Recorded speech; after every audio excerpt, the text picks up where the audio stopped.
ओम श्री गणेशाय नमः। ऐं सरस्वती नमः। धर्म अध्यात्म और संसार चैनल के माध्यम से धार्मिक कथाओं के अनवरत वाचन में श्री शिव पुराण अंतर्गत समस्त लोकों का वाचन किया जा रहा है, जिसमें कल समस्त लोगों के समानांतर मृत्यु लोक तक का वाचन किया था। आगे की कथा इस प्रकार है। ओम शिवाय नमः। जिस प्रकार धर्मात्माओं को स्वर्ग लोकों में अनेक प्रकार का आनंद मिलता है, जब कोई पुण्य या पाप शेष रहता है तब मनुष्य को इस मृत्यु लोक में आकर शरीर धारण करना पड़ता है। वो जिसकी जैसी वासना होती है उसी के अनुसार उसे लक्षण प्रतीत होते हैं, अर्थात पुण्य और पाप के अनुसार दुख सुख भोगना पड़ता है। जो मनुष्य कथा को सुनता है, ब्रह्मा जी बोले, हे नारद, हम नीचे के लोगों की कथा का वर्णन कर चुके हैं, अब ऊपर के लोगों की कथा का विस्तार से वर्णन करते हैं। ऊपर के लोकों में 8 लोक नीचे के अनुसार गिने जाते हैं। उनमें क्षिति लोक है जिसमें मनुष्य रहते हैं। यह लोक विस्तार से 5 कोटि योजन है। इसके 7 द्वीप है जिनको चारों ओर से दिग्गज घेरे हुए हैं। पहला जम्बूद्वीप, दूसरा पक्षद्वीप, तीसरा शालमिल, चौथा कुश, 5वां क्रौंच, छठा शकद्वीप और 7वां पुष्कर द्वीप। ये 7वां द्वीप पहले से दूसरे से अधिक लंबाई में दुगना है। 7 समुद्र जो 7 द्वीप के चारों तरफ खाई की तरह हैं, उनके नाम इस प्रकार से क्षरोदधि, इक्षरोदधि, सुरोदधि, धतोदधि, क्षीरोदधि, मंडोदधि और शुद्धोदक दधि। मनु के पुत्र राजा प्रियव्रत 7 द्वीपों के राजा हुए थे। प्रियव्रत ने अपने 7 पुत्रों को एक एक द्वीप दिया था जहां उन्होंने राज्य किया। उन 7 लड़कों के नाम इस प्रकार है: अग्निध्वज, इंद्रजिह्वा, मुखबाहु, कनकरेता, धृतराष्ट्र, मेधातिथि, वितिहोत्र। इतनी कथा सुनकर नारद जी ने विनय से कहा कि हे महाराज, आपने यह सृष्टि का वृत्तांत बहुत संक्षेप से वर्णन किया है। मेरी यह इच्छा है कि सृष्टि का वृत्तांत विस्तार से सुनावें। ब्रह्मा जी बोले, हे पुत्र, शिव की माया और पृथ्वी भर का वृत्तांत ब्रह्मांड वर्णन से बाहर है। उसे कोई भी मनुष्य पूर्ण रूप से नहीं जानता है, पर तो भी हम अपनी विद्या और ज्ञान के अनुसार वर्णन करते हैं।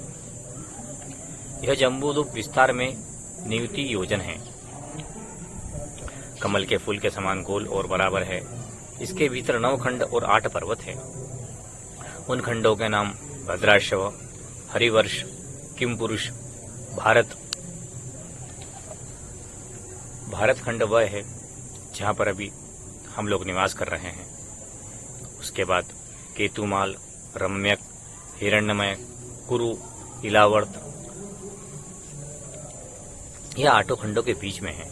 8 पर्वतों के नाम है गंधमादन, निषद, हेमकूट, हिमालय, माल्यवान, नीलगिरी, श्वेत, शृंगवान। इलावत जो 8 खंडों के बीच में है, हमने वर्णन किया है।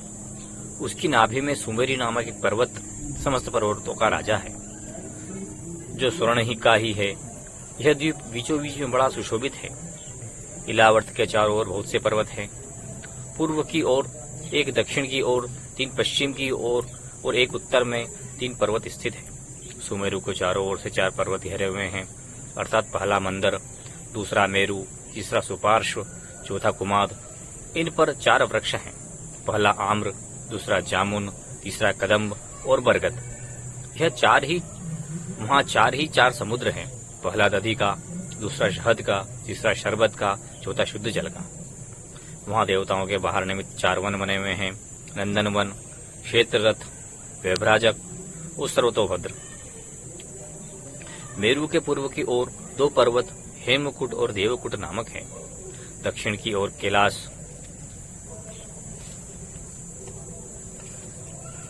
की ओर रघुवीर है।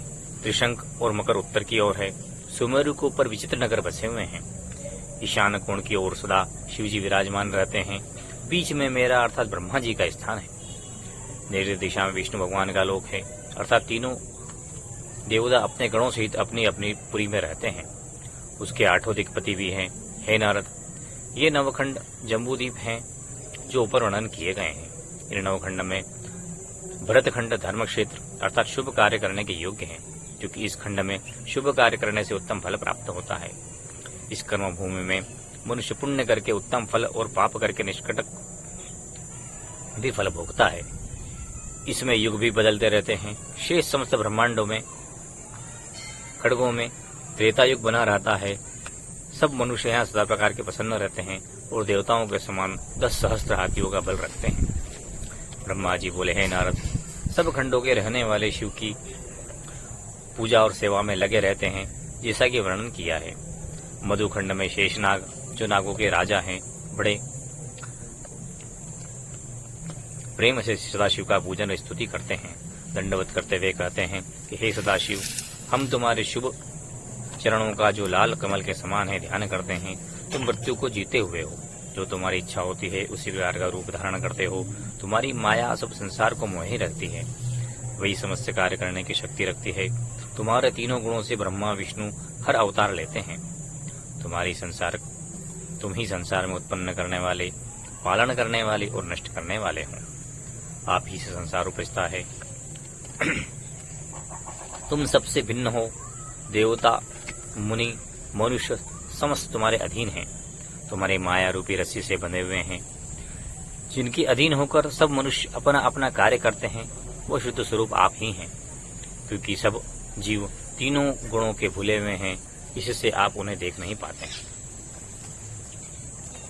शेष जी ऐसी स्तुति शिव के सामने किया करते हैं, इसी से वह निरोग रहते हैं। इसी प्रकार उत्तराखंड में वहां के राजा हयग्रीव नामक सदाशिव की पूजा करते हैं और शिव का मंत्र जप कर स्तुति करते हैं कि हे महेश, तुम्हारे चरित्र अति विचित्र है। तुम्हारी माया के अधीन समस्त मनुष्य और आदि देवता हैं। हर जीव को अपनी मुक्ति के लिए केवल आपकी कृपा चाहिए। आपकी दया बिना मनुष्य भवसागर से पार नहीं हो सकता है।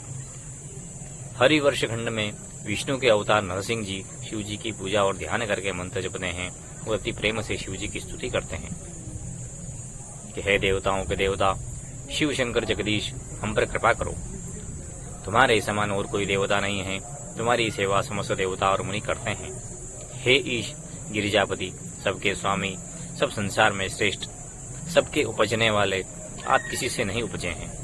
यद्यपि समस्त शास्त्र, वेद, पुराण, शुक्र, शेष आपका यश गाते हैं और अंत नहीं पाते हैं। इसी आपकी महिमा अपरंपार है, हम उसका कहाँ तक वर्णन करें। आपका नाम अति पवित्र और तीनों लोगों में आनंद देने वाला है। हमको अपना सेवक जानकर कृपा करते रहिए। इस प्रकार नरसिंह जी भी वहां रहने वाले समस्त शरभनाथ शिव जी की सेवा में अहंकार जोड़ अपना ध्यान लगाते रहते हैं।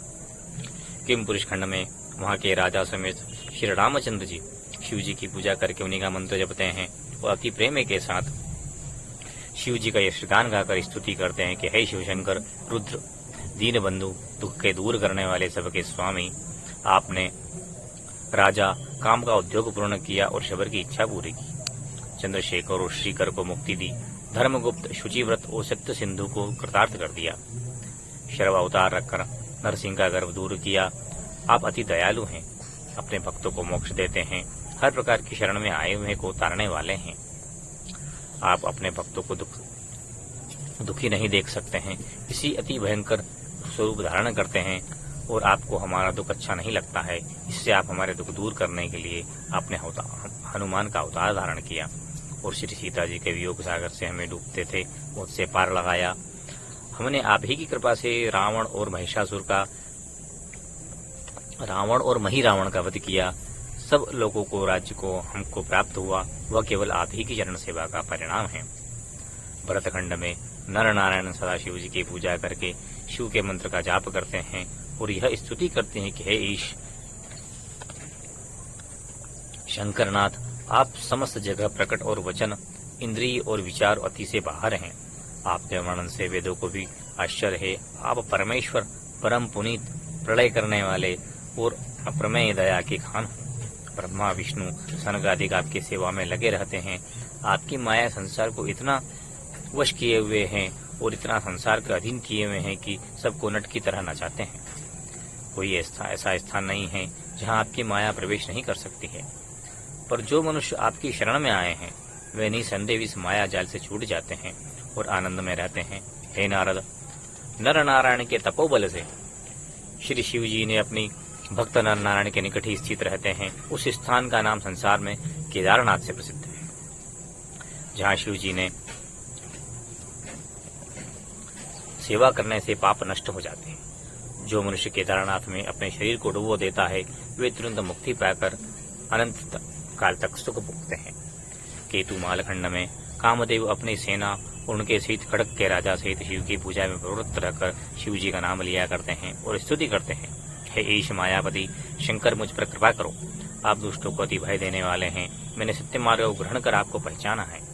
हे शिव, आप सदा स्वाधीनता से शुद्ध बुद्धि रखे हुए हैं, जो वर्ण से बाहर है, और आप मुझे क्रोधाग्नि से जला दिया है। इस बात को मैं आपकी बड़ी कृपा समझता हूँ। यद्यपि मैंने तीनों लोगों को जीत सकता हूँ, पर आपके सामने होते हुए मुझे बड़ा भय होता है। मैं आपकी शरण में हूँ, आप मेरे समस्त पापों को क्षमा कर दें, क्योंकि आपकी शरण में आए हुए मनुष्य को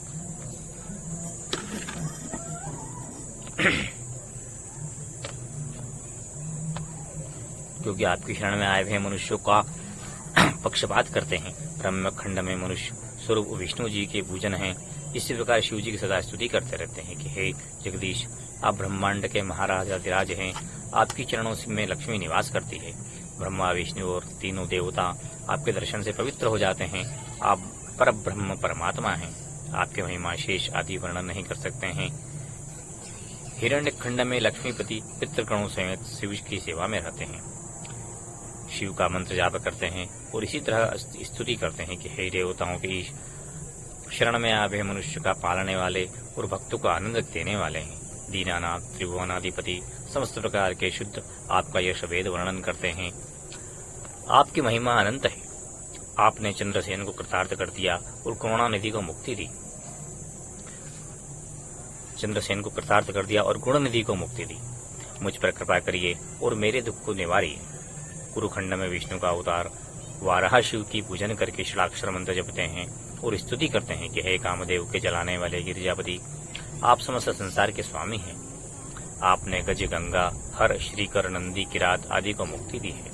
इतना कहकर ब्रह्मा जी बोले कि हे नारद, इसी प्रकार सब खंडों में शिव जी की पूजा की जाती है। इस जम्बूद्वीप की कथा सुनने से अप्रमेय आनंद मिलता है और भय दूर हो जाता है। ब्रह्मा जी बोले, हे नारद, यह संपूर्ण वृत्तांत जम्बूद्वीप का है। इस जम्बूद्वीप के अधीन 8 उपद्वीप हैं, जिनके नाम हैं स्वर्णप्रस्थ, चंद्र, शुक्र परिवर्तन, रमणक, बंदीहरण, जन्य, सिंहल और लंब। जम्बूद्वीप के चारों ओर से खारों समुद्र घिरे हुए हैं। जम्बूद्वीप के बाद पक्षद्वीप है, जिसका राजा सुछवी नाम का है। उसके 7 पुत्र उपजे, जो शिव, यवस, सुभद्र, वेशांत, अमृत, अभय। राजा ने उन्हें द्वीप के खंड करके अपने अपने 7 लड़कों में बांट दिए। वे 7 खंड उन्हीं लड़कों के नाम से प्रसिद्ध हैं। इस द्वीप में पर्वत भी 7 हैं। इस द्वीप के नीचे लिखे हुए 4 वर्ण बसते हैं, जिनके दर्शन से देवताओं के दर्शन के समान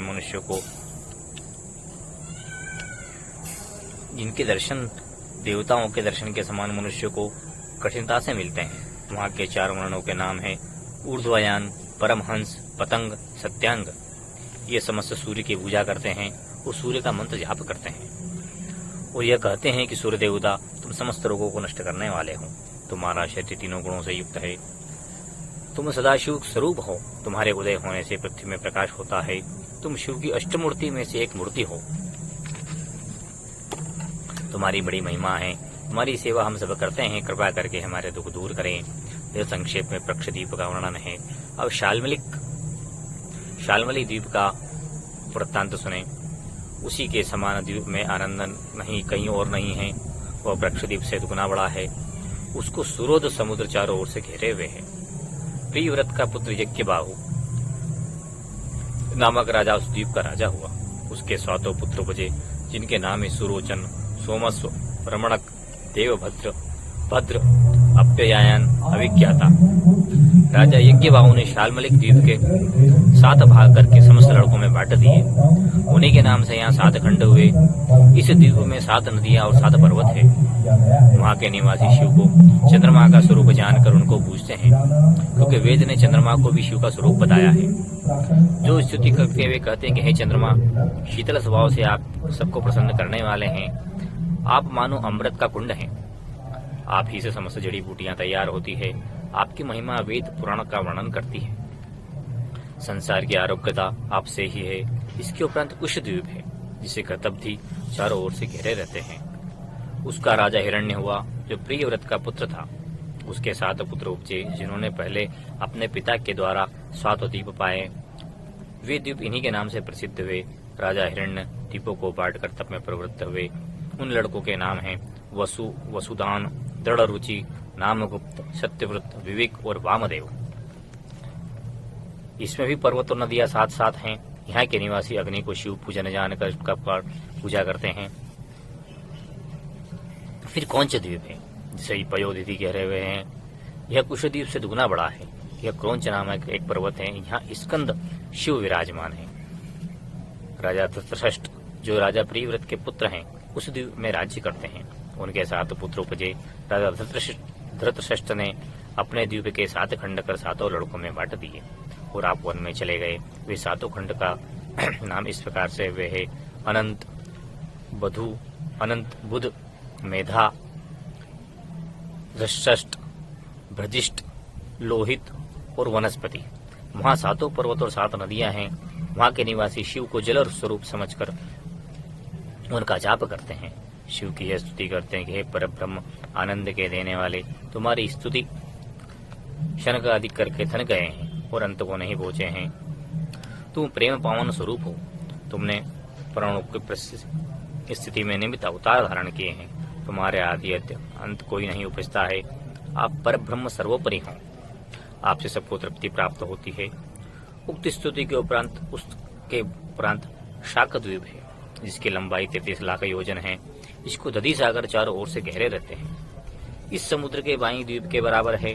एक शाक नामी वृक्ष उस द्वीप में है। अपनी उत्तम सुगंध से सारे द्वीप को सुगंधित कर रहा है। प्रियव्रत का पुत्र राजा मेधातिथि इस द्वीप का राजा था।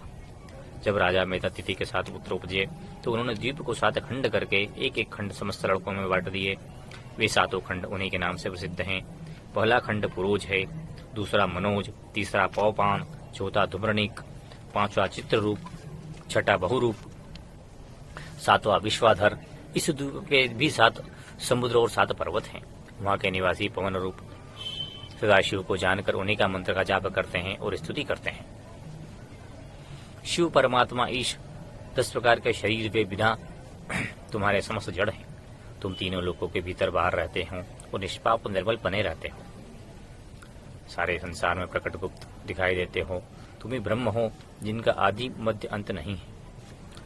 आप किसी तत्व से नहीं हैं। शुद्ध स्वरूप आधार रूप नाम ही है। आप शिव के अष्टमूर्ति में से एक हैं। 5 तत्वों में जो चौथा तत्व है वह तुम ही हो। तुम निष्पाप और निर्मल हो। तुम्हारे वश में तीनों लोकों के जीव हैं। धर्म के मूल ब्रह्म तुम ही हो। तुम्हारी सहायता से और बल से योग ब्रह्म पद प्राप्त करते हैं। हम तुम्हारी शरण में हैं। हमको बचाओ। इस द्वीप के उपरांत पुष्कर द्वीप है, जो लंबाई में शुकद्वीप से दुगना बड़ा है। पुष्कर द्वीप के चारों ओर शुद्धोदक समुद्र घेरे हुए हैं। यह समुद्र भी अपने द्वीप के बराबर लंबा है। इस द्वीप पुष्कर का नाम कमल पुष्प 3 पत्ती के आकार में अति सुंदर है। इस द्वीप में केवल एक पर्वत है, जिसको मनोसत्तर पर्वत कहते हैं। इस द्वीप के राजा महाराज वृतिहोत्र प्रियव्रत के लड़के थे, जिनके 2 पुत्र उपजे, पहला रमणक और दूसरा धरणिक। राजा वृतिहोत्र ने अपने द्वीप के 2 खंड करके दोनों पुत्रों में बांट दिए और आप सदा शिव जी के पूजन में लगे रहे। वहीं सबके निवासी केवल कर्म को सदा शिव जी का स्वरूप समझकर उनकी सेवा पूजन करते हैं, अर्थात वे कर्म को प्रधान मानते हैं। वो स्तुति करते हैं, ये सदा शिव जी लिंग कर्म स्वरूप ब्रह्म हैं, हम उसको प्रणाम करते हैं। वह ऐसा है कि उसके अधीन देवता, मुनि आदि और तीनों लोक हैं। उससे तीनों लोक दुख सुख प्राप्त करते हैं। ब्रह्मा सदा सृष्टि उपजाते हैं, विष्णु जी अवतार लेकर पालन करते हैं। इसी प्रकार शंकर जी तीनों लोकों को नष्ट किया करते हैं, प्रलय लाते हैं। कर्म के विष में पड़कर शेष पृथ्वी धारण करते हैं और कपाल अपने लोकों में नाना प्रकार के दुख सुखों को भोगते हैं। हे सूर्य चंद्रमा, समस्त ग्रह ध्रुव कर्म के अधीन होकर उदय और अस्त होते रहते हैं, इसलिए कर्म रूप जो शिव हैं, हम उन्हीं का दंडवत और सेवा करते हैं। इतना कहकर ब्रह्मा जी बोले कि हे नारद, उसके ऊपर लोकों का लोक है जो बहुत ऊंचा और बड़ा है। उसको ग्रह नक्षत्र सूर्य और ध्रुव भी नहीं लांघ सकते हैं। वह लोकालोक पृथ्वी की संख्या से 50 कोटि योजन है। वहाँ एक पर्वत तुर्यभाग नाम से है, जिसके चारों ओर ब्रह्मा के स्थापित किए हुए दिग्गज स्थित हैं। उनके नाम हैं अपराजित, वामन, गतपर्व, पुष्कर, शंखचूड़, ऋषभ। उसी स्थान में विष्णु भगवान अपने भक्तों समेत विराजमान रहकर संसार का पालन करते हैं। उसी के आगे शिवा योगिनियां भी नहीं पहुंच सकती है। यहाँ मनुष्य किसी प्रकार नहीं जा सकता है, क्योंकि मनुष्य की दृष्टि में वह दिखाई नहीं देता है। यह वही स्थान है जहाँ अपने पंखों से शेन, सुमन, हंस आदि ब्रह्मांड या पक्षी उड़ सकते हैं। जैसा कि वेद कहते हैं कि पृथ्वी 100 योजन पर्यंत है। हे नारद, यह भूलोक का वर्णन है, जिसे खंडों और दीपों समेत बखान कर दिया गया है। इसको सुनने से मनुष्य को आनंद की प्राप्ति होती है। अथ लोका शिवार्पणमस्तु हो समझ लो। आज यहीं विराम देते हैं।